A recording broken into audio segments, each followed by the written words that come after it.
Continuamos juntos para o nosso estudo em grupo. Estamos lendo Nos Domínios da Mediunidade. Hoje vamos ver o capítulo 18, Apontamentos à Margem. Dona Ambrosina continuava psicografando várias mensagens endereçadas aos presentes.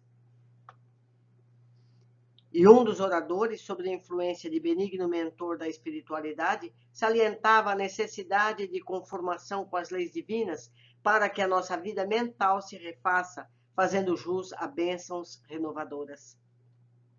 Alguns encarnados jaziam impermeáveis e sonolentos, vampirizados por obsessores caprichosos que os acompanhavam de perto. Entretanto, muitos desencarnados, de mediana compreensão, ouviam, solícitos e sinceramente aplicados ao ensino consolador.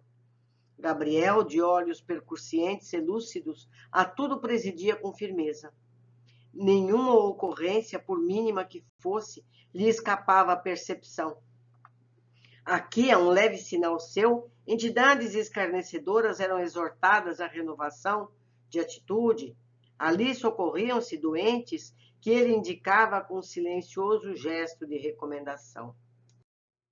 Era o pulso de comando, forte e seguro, sustentando a harmonia e a ordem na exaltação do trabalho. Contemplamos a mesa enorme em que a direção se processava com equilíbrio irrepreensível, e fitando a médium rodeada de apetrechos do serviço, em atividade constante, Hilário perguntou ao nosso orientador: por que tantas mensagens pessoais dos espíritos amigos? São respostas reconfortantes a companheiros que lhe solicitam assistência e consolo? E essas respostas, continuou meu colega, traduzem equação definitiva para os problemas que expõe? Isso não, aclarou o assistente convicto. Entre o auxílio e a solução vai sempre alguma distância em qualquer dificuldade. E não podemos esquecer que cada um de nós possui seus próprios enigmas. Se é assim, por que motivo o intercâmbio? Vamos aprender. Se os desencarnados não podem oferecer uma conclusão pacífica aos tormentos dos irmãos que ainda se demoram na carne, por que a porta aberta entre eles e nós? Não te esqueças do impositivo da cooperação na estrada de cada ser, disse Aulus com grave entono. Na vida eterna, a existência no corpo físico, por mais longa, é sempre curto período de aprendizagem, e não nos cabe olvidar que a Terra é o campo onde ferimos a nossa batalha evolutiva. Dentro dos princípios de causa e efeito, adquirimos os valores da experiência com que estruturamos a nossa individualidade para as esferas superiores. A mente, em verdade, é o caminheiro buscando a meta da angelitude. Contudo, não avançará sem auxílio. Ninguém vive só.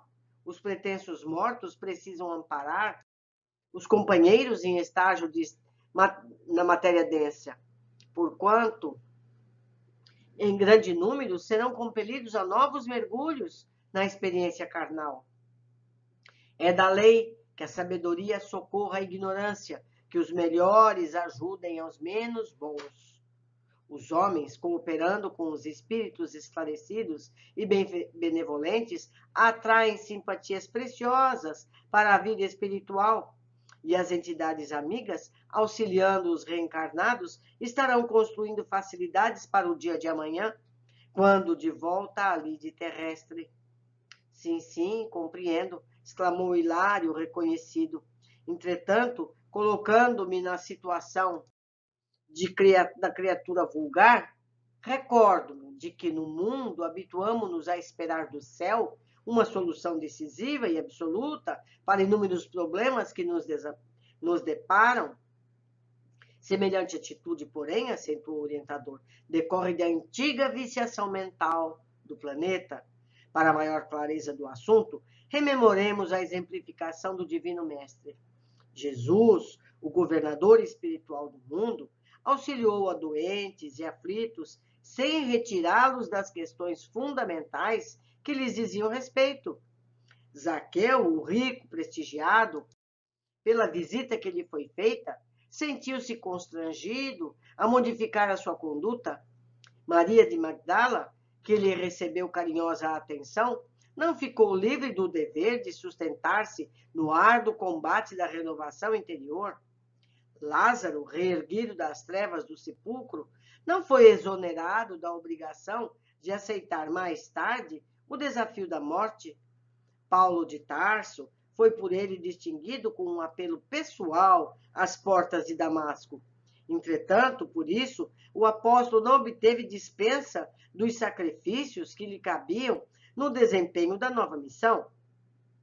Segundo reconhecemos, seria ilógico aguardar dos desencarnados a liquidação total das lutas humanas. Isso significaria furtar o trabalho que corresponde ao sustento do servidor ao subtrair da lição ao aluno necessitado de luz. A essa altura, não longe de nós, simpática senhora monologava em pensamento. Meu filho, se você não está morto, visite-me, venha, venha, estou morrendo de saudade, de angústia. Fale-me alguma palavra pela qual nos entendamos. Se tudo não está acabado, aproxime-se da médium e comunique-se. É impossível que você não tenha piedade. As frases amargas, embora inarticuladas, atingiam-nos a audição como se fossem arremessadas ao ambiente em voz abafadiça. Leve rumor à retaguarda feriu-nos a atenção. Um rapaz desencarnado apresentou-se em lamentáveis condições e avançou para a triste mulher, dominado por invencível atração. Da boca amarfanhada escorria a amargura em forma de palavras comovedoras. Mamãe, mãe, gritava de joelhos, qual se for atormentada criança, aconchegando-lhes o regaço. Não me abandone, estou aqui, ouça-me. Não morri, perdoe-me, perdoe-me. Sou um renegado, um náufrago. Busquei a morte quando eu deveria viver para o seu carinho. Agora sim vejo o sofrimento de perto. Desejaria aniquilar-me para sempre, tal a vergonha que me aflige o coração. A matrona não lhe via a figura agoniada. Contudo, registrava-lhe a presença através de intraduzível ansiedade a constrangir-lhe o peito. 2 vigilantes aproximaram-se, arrebatando o moço ao colo materno e ladeando por nossa vez, ladeando por nossa vez o assistente, que lhe deu pressa em socorrer a senhora, em lágrimas. Ouvimos-la clamar mentalmente. Não será melhor segui-lo? Morrer e descansar? Meu filho, quero meu filho. Aulos aplicou-lhe recursos magnéticos, com o que desaventurada criatura experimentou grande alívio e em seguida informou. Anotemos o caso dessa pobre mãe desarvorada. O filho suicidou-se há meses e ainda não consegue forrar-se a flagelação íntima. Em sua devoção afetiva, reclama-lhe a manifestação pessoal, sem saber o que pede, porque a chocante posição do rapaz consistir-lhe-ia pavoroso martírio. Não poderá, desse modo, recolher-lhe a palavra direta. Entretanto, ao contato com o trabalho espiritual que aqui se processa, incorporará energias novas para refazer-se gradualmente. De certo, acrescentou Hilário com inteligência, não terá resolvido o problema crucial da sensibilidade ferida, no entanto, adquire forças para recuperar-se. Isso mesmo. Aliás, considerei a meu modo, a mediunidade de hoje é a essência, a profecia das religiões de todos os tempos. Sim, aprovou Aulus prestimoso, com a diferença de que a mediunidade hoje é uma concessão do Senhor à humanidade, em geral, considerando-se a madureza do entendimento humano à frente da vida.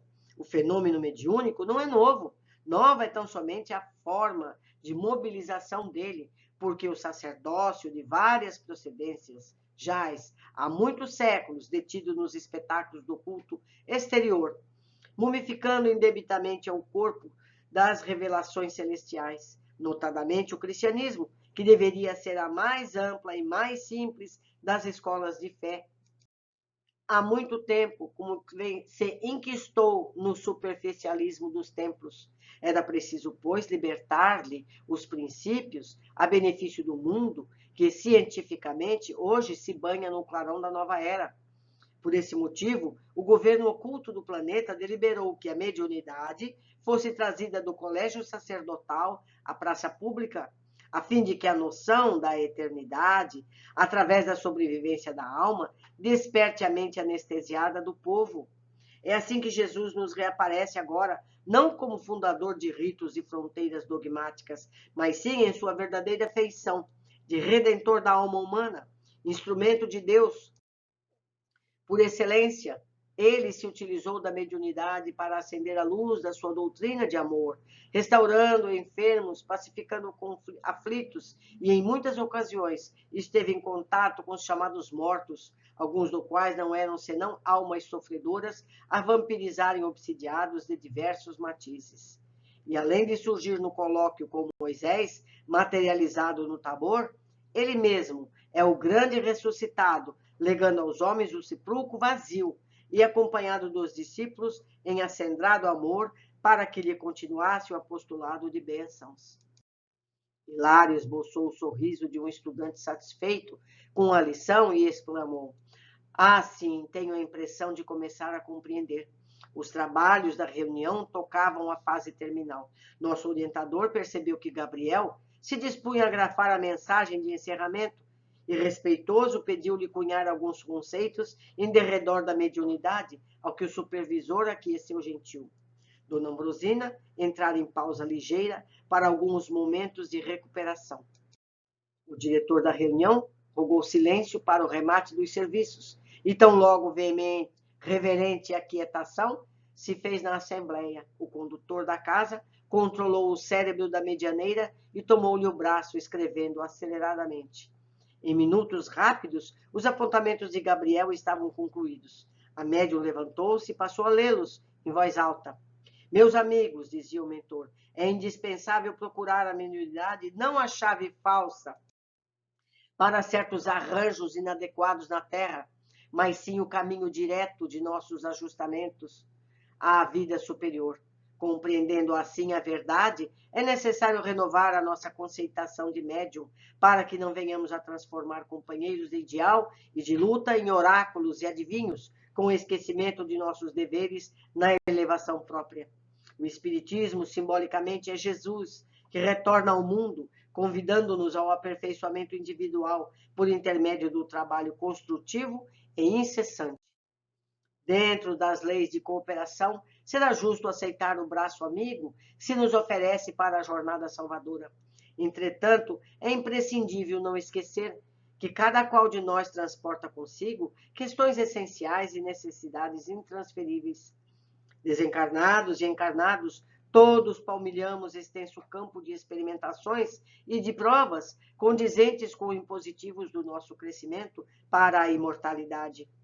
Não atribuamos assim ao médium obrigações que nos competem em caráter exclusivo e nem aguardamos da mediunidade funções milagreiras, porquanto só a nós cabe o serviço árduo da própria ascensão na pauta das responsabilidades que o conhecimento superior nos impõe. Diante de nossas assertivas, podereis talvez indagar, segundo os velhos hábitos que nos caracterizam a preguiça mental na Terra.